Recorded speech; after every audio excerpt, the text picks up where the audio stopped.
Welcome folks. Today I was going to show you a little bit about how I sharpen my lawnmower blade. This particular one is out of a 19-inch electric mower. I used to use gas up until a few years back, and then I decided I'd go a bit green. Also, whenever you're moving it to one level of a yard, say if you don't have a yard that's level and you don't have a smooth walkway like a wheelchair access kind of ramp to push your mower, then you have to lift your mower. So rather than restart a gas one, all you have to do is turn the switch off and then unplug it for safety and then move it as you will. Also, another thing that's nice about electrics is to get the blade off. You can tilt an electric lawnmower any angle you like without having to worry about motor oil leaving the crankcase at the bottom where it picks up. If you tilt a gas lawnmower over, if you have gas in it, that'll go sloshing, perhaps leak out of a carb or a bleed hole, as well as you got the oil, like I say, you tilt it, it could come out of the breather, go into places of the motor, so you more or less have to keep them upright and then maybe jack them up on a stand or a pair of sawhorses, whatever. But the electric's nice, turn it on and off whenever you will. It's probably cheaper, I guess. Electricity isn't that much up here in Canada. I think it's only about 6 or 7 cents a kilowatt. For demonstration purposes today, I've got this blade hanging way out on my vise. Normally I'd keep the vise clamped on this blade about there as close as you can to where you're actually going to file or grind. This particular one is a very soft steel, so I'm able to file this one. If you have some of the different ones, some have multiple blades and maybe 2 drive shafts in it.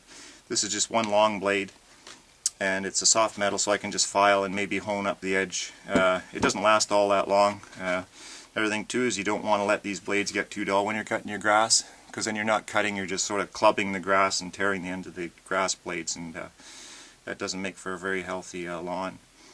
So this one actually isn't that dull. I probably sharpened it before I put it away last season, and I haven't done a cut yet. The grass is starting to get to the point where, yeah, it's neating to cut. So basically what I do, this is kind of canted up on about a 30 or 40 degree angle in the vise. I set it up that way so that I didn't have the file hitting the workbench here. So this is actually tilted down a bit. I've got these old leather gloves. Whenever you're working on anything sharp like this that's stationary, like, you don't want to wear gloves really when there's moving machinery. It can grab you and take your hand with it. You don't want that. Wear safety glasses. Do all the appropriate safety measures, because if I slip on this thing, I got these heavy leather palms here. If I slip, nothing going to happen. The leather's going to take the abuse from that sharp edge, not the flesh on my hand. So invest in a pair of these. You probably get them for like $5 or something. I've had these things for, it seems like, eons now. Probably due for another pair. I've got some electrical tape holding up a hole here on this other hand, but they've been through so much abuse and saved my hands doing yard work. Anything that was ugly, rusty, always put these things on. Save your hands. You only get one pair in a lifetime. So about this now, the thing you got to watch here is in the corner, especially with the harder material. If it's a harder material, you obviously can't file it. You'll have to be using a grinder of some kind, so make sure you're wearing safety glasses, and like I say, watch yourself with moving machinery. You could actually do that barehanded as long as you're not getting close to a sharp edge. But in the corner here, especially where it just starts here, where you have the hardened blade, you don't want to leave any sharp corners or anything, because that could cause it to fracture. That'll be the breaking point, so you always want to have a bit of a radius in there when you're grinding. So if you've got that grinder, usually they're on about a 4-inch wheel, or you could use a high-speed grinder, like a handheld one.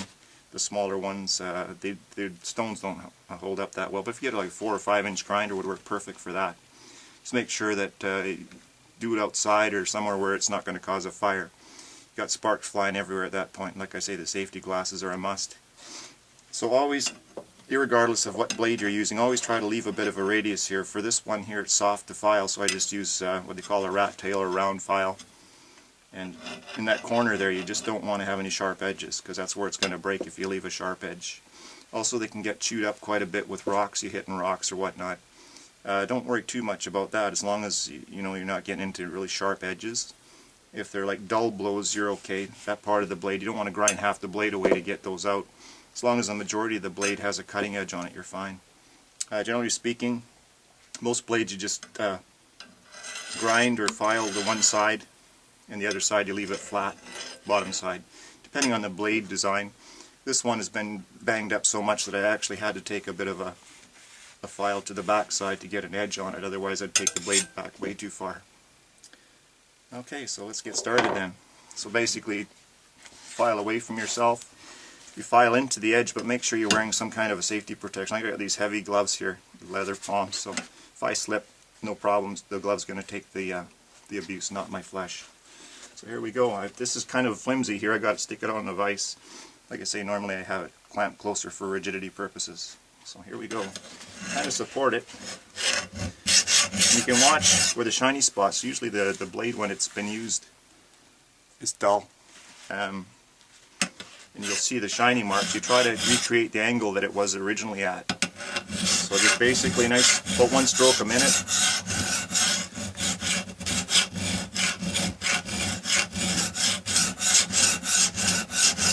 You can file it the other way, but what happens is you'll end up leaving a burr on here and you won't have much of an edge. So if you file into the edge, like I say, just make sure you're protected.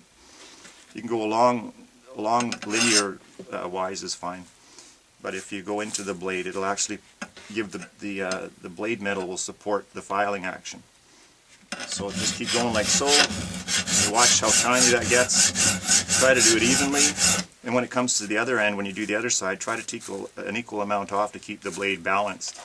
Otherwise, if you have a lawnmower that's vibrating or shaking too much, chances are your blade's out of balance, meaning that there's too much weight on one end of the blade as opposed to the other. So I just keep going here, watch that corner.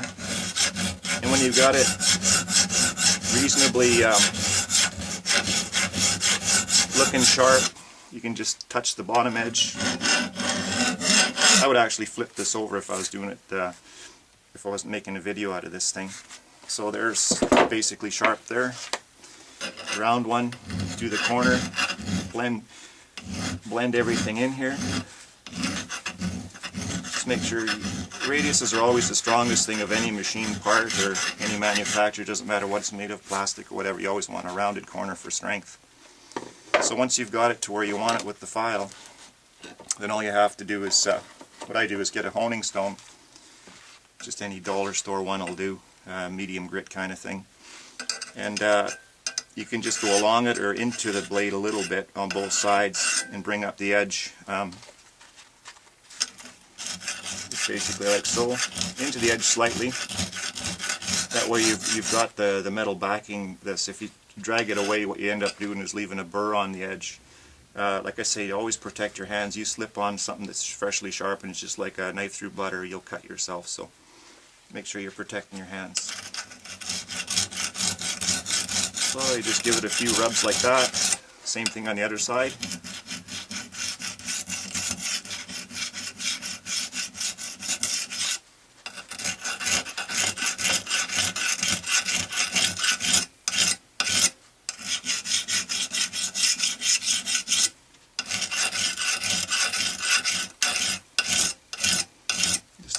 Rubs until you got it nice, and there you go. That's about all there is to it. When you've got it sharp, looking sharp, and you're satisfied with that, it's just a matter of doing the other end. Just don't remember the safety factor. Always wear a leather glove. When you're installing these back on any mower, use a block of wood or something against the blade. Don't use your hand holding onto a sharp edge. Something, say if in a gas mower situation it kicks, backfires or whatever just from you pushing the blade, you don't want that. Disconnect the spark plug lead to the spark plug, kill the ignition, and in case of electric, unplug it whenever you're working near a blade or anything like that. You surely don't want to be cutting off body parts with this, so be very careful. But that's basically how easy it is. This, like I say, this one here isn't all that bad. I've had it before where I've been hitting a few rocks and there's a few chunks missing out of it, so just make sure that you don't have any sharp edges in here where it could break off, especially on the hardened steel blades. Like I say, this one here is a fairly soft metal, easy enough to file. So that's about it basically. Once I get the other end done, I can bolt this back onto the electric lawnmower and away I go. Out comes the extension cord and get that grass looking fine and dandy once again. So I hope that helps you out. Keep it sharp.